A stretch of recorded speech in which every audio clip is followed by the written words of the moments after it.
There's Lepine in the Palace. We're underway here in game number 2. Black will play a Forest. He's got an Elvish Mystic. Lepine will play a Swamp. He'll pass the turn back. Black will take a draw step. It's a Blossoming Sands, so Sam move up to 21. And attack for 1 will put Mark down to 19. That'll be Sam's turn. Lepine very quickly plays Llanowar Waste. Does have a copy of Sultai Charm, but he will hold steady as Black will take a draw step. Genesis Hydra is what he's found. Yeah, Mark with a lot of action against big stuff in his hand right now. Downfall, Stroke. Mastery of the Unseen. There's the attack for 1. Pass the turn back. With a flourish. Sam is all flourish. Mastery of the Unseen is dead now, however. Lepine does have to take 1.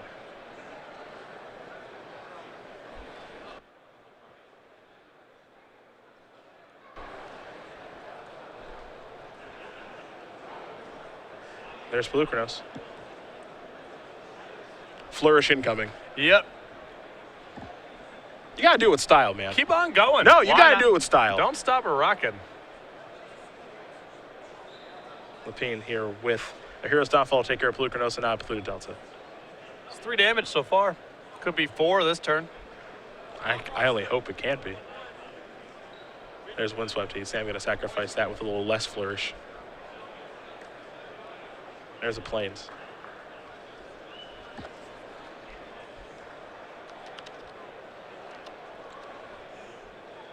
One thing you can never say, Sam Black doesn't enjoy playing Magic. Oh, yeah.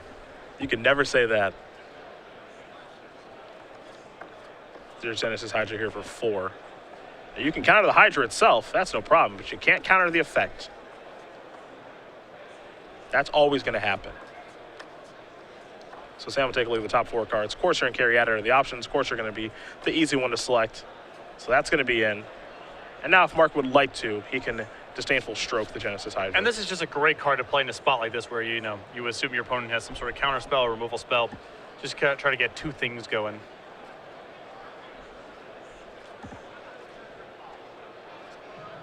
Lepine does have a Sultai Charm in hand. Looks like he's going to let the Hydra resolve. He'll sacrifice Polluted Delta. Sam's top card is Whisperwood Elemental. And what Sam is doing here in this matchup, he's just trying to present awesome threat after awesome threat after awesome threat. And a lot of this stuff is kind of extraneous, or doesn't matter if it gets killed right away. Genesis Hydra dies here, but there's still a 2/4 left over, and a Whisperwood Elemental resolves. Get a 2/2 even if something happens to it in the next turn, and just try to wear Mark down. Another Sultai Charm is the draw. There's a Tassiger. Entire graveyard's gone. Pass that turn back with the 4/5 in play. Whisperwood Elemental's the draw. Top card's a copy of Sylvan Caryatid. Black considering an Elvish Mystic for the turn.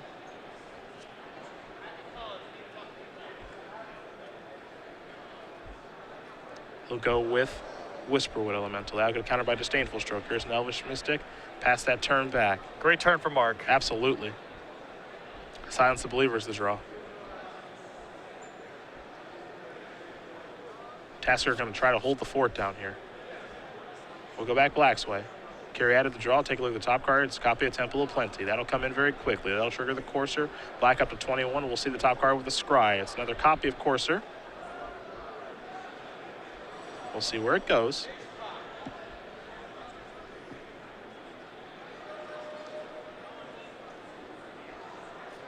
Looks like Sam weighing his options here on the Scry. Feels like the second quarter is not doing very much work at all in the face of Tassiger. Yeah, looks like Sam agrees. I'll put that to the bottom. Caryatid the draw. That'll be coming next turn. Here's 5 mana. Whisperwood Elemental. That's in there. Sam is hoping he can get a manifest there. The Silence Believer says no thank you. So that'll be exiled. It looks like Sam is going to sacrifice that in response to Silence the Believers. Wants it in the graveyard. And now the follow-up here is a copy of Sylvan Caryatid. And the reason he's able to do this is because if we go to Sam's end step, he's going to get the trigger. So if you're Mark, you have to cast Silence the Believers at the end of his second main phase. And that opens up priority back to Sam. Correct. So that's why Sam's able to play Sylvan Caryatid here. And I think Sam's explaining that right now. He's actually explaining everything that happens with Whisperwood Elemental. when the timing is done, why I'm able to play Sylvan Caryatid, and also why I'm sacrificing it. And rules like this worked different back in 1996 or whatever. Sure. So, if Mark does not play a ton of Magic, some of these interactions could be a little new. Yeah.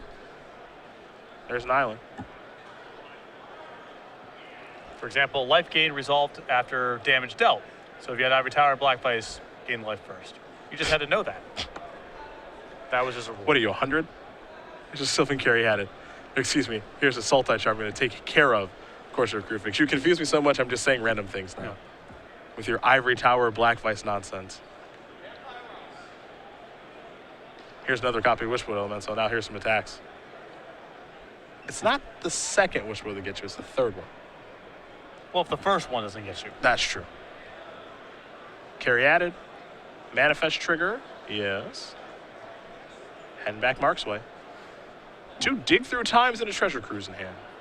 Those cards are mighty powerful, but Mark's a little stuck here. Right. Just use a lot of his graveyard getting the Tassiker into play in the first place. Courser the draw. Courser going to come into play. Take a look at the top cards. Temple. Temple will come in now. That'll, of course, trigger the course, and we'll take a look at the top cards, the Fleece main line. Probably like that one in this situation. It seems fine to leave on top here just because you're going to be manifesting it anyway. It's a pretty good card to manifest.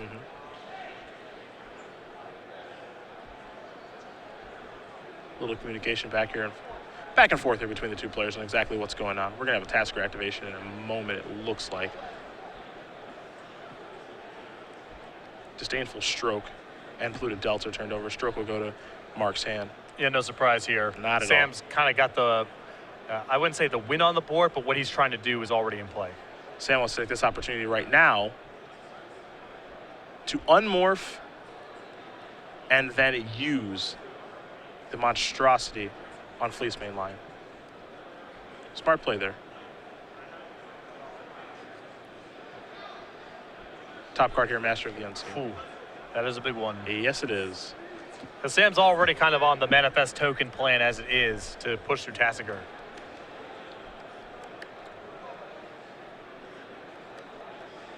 And if Mark is tapping out here, that means that Sam's going to have the green light to make some attacks here probably pretty soon. But Mark doesn't really have much of an option, so he's got to cast Dig Through Time. Yeah, his hand has nothing else to do, so it doesn't look good, but it's kind of got to be this. Gonna take a look at a bunch of cards. He wanted to Dig Through Time just for 2 lands, potentially. So he's so stuck on mana, now he's got no graveyard.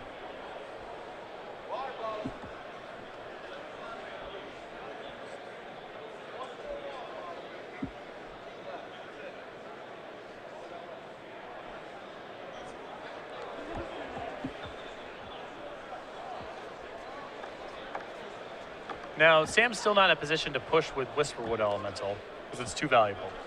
I suppose now with Mastery of the Unseen, he could conceivably do it. Get through for 10 points of damage this turn and still have Mastery left over. Yeah. He might make a push with Whisperwood Elemental. It is kind of attractive. Windswept Teeth going to come in thanks to the Courser. Trigger, gain of life. Take a look at the next card. It'll be a Temple. There's enough mana in play for Sam to cast Mastery of the Scene. With the 2 Caryatids, he has 2 activations. So I suppose at this stage he can just sort of push everything else in, deal a bunch of damage, and hope that Mastery finishes off the job. Yeah, might be ready to rock and roll. Gonna sacrifice the Windswept Teeth. Lose a life, then gain a life thanks to the Courser. Planes will come into play. We'll see a new top card here in just a second. You know, Mark's clearly floundering a little bit. Last turn was really rough. That's Yeah. not what he's looking to do there. So I think Sam can probably sense some weakness here. Even something like Crux of Fate won't be a catch-up because of Mastery of the Unseen. So I like just kind of making a big push here and let Mastery try to squeak through the last couple of damage, even if Mark has a good follow-up. Genesis Hydra, the top card of the deck now thanks to Courser. See Sam kind of analyzing the board, so he's not ready to make an attack just yet. So he's just going to trigger the Wishwood Elemental.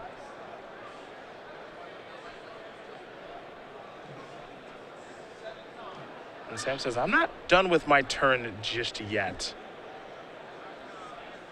And the reason for that is because he has Master of the Unseen in play. He can manifest Fleece main line, turn it up, but doesn't have enough mana just yet to be able to activate Monstrosity. Yeah, it looks like he only has 6 left over, so Yeah. he's a bit short. I think he thought he had enough to do it all in one turn.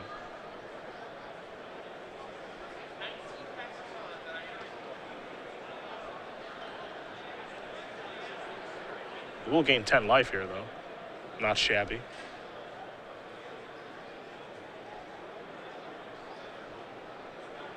Maybe a calculation error there from Black, however. Because for a moment there, I thought he had enough to do Yeah, it the all. play's a little bit odd otherwise. Yeah.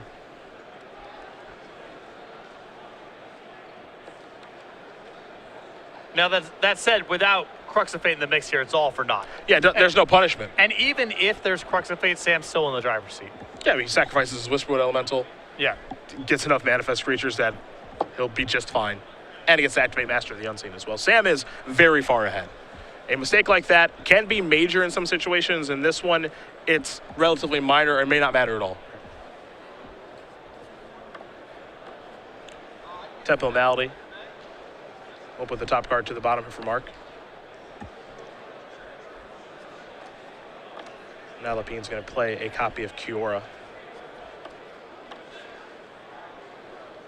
But this does not feel like enough. Not even close. It's going to go up to 3.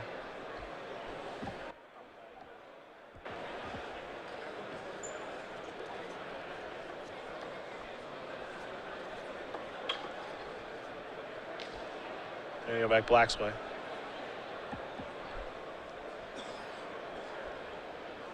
Nissa now on top. You can see how tough it is for these control decks trying to beat this green-white deck. Yeah, I mean, even if you're able to handle the wave of Whisperwood Elemental, Pelugranos type threats, which wasn't clear, Mark could even do that.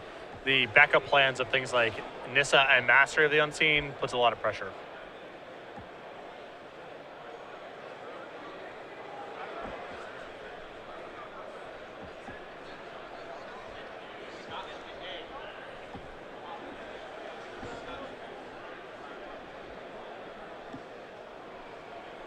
Now here are some attacks.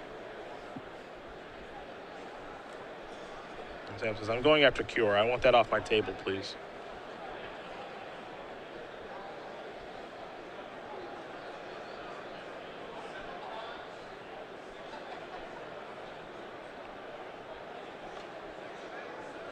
So Windswept Teeth will bite the dust.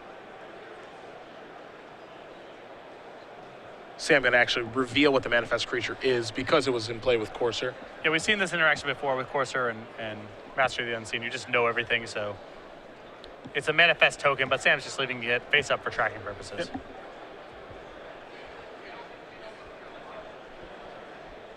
Now, of course, when you are playing against this Sultai control deck, you know, it is kind of a ticking time bomb. So you have to worry about those Planeswalkers. Now, Sam is pretty far ahead in this game, but you don't want to play any more turns than you have to. I think he knows that. Yeah, I think that where I am in Sam's position, I would have pushed a little harder the last 2 turns. Me too. I think he can sort of set a wrap on this next turn. I think we're going to have some activations of Manifest and of Nykthos, because now Sam can generate a boatload of mana, do some Mastery of the Unseen activations, all that jazz, make life real tough. Yeah, he's got a lot of white mana too, so often the bottleneck here is how much white mana do you have, and that's not going to be an issue for Sam. So Sam will turn over 1 card. Let's make it another card. We'll see the top card with Corsair here in just a moment. This one will get turned over too. Gotta say, Master of the Unseen way better than I thought it was. Yeah, I did not think of it inside of Nykthos shells. I thought it was just going to be a pretty solid sideboard card against blue-black control decks, you know, that sort of thing. Yep.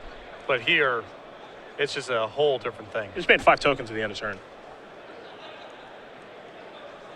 That's 10 power. That takes 20 mana. It's unbelievable. Now he gets to untap everything.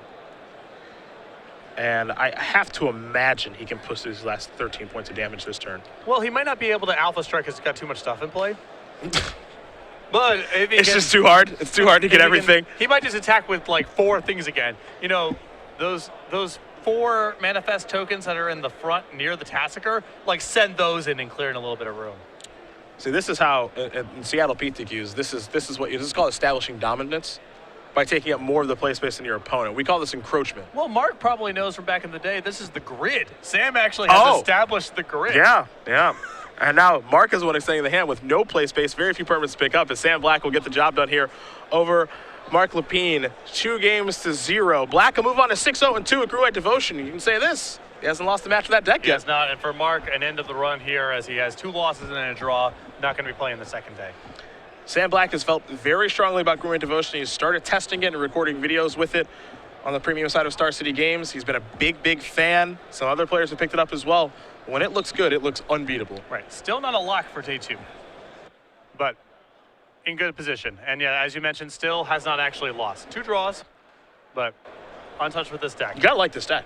I think you have to. Well, it's been very impressive so far. We know Brad Nelson's doing quite well. Sam is doing well as well.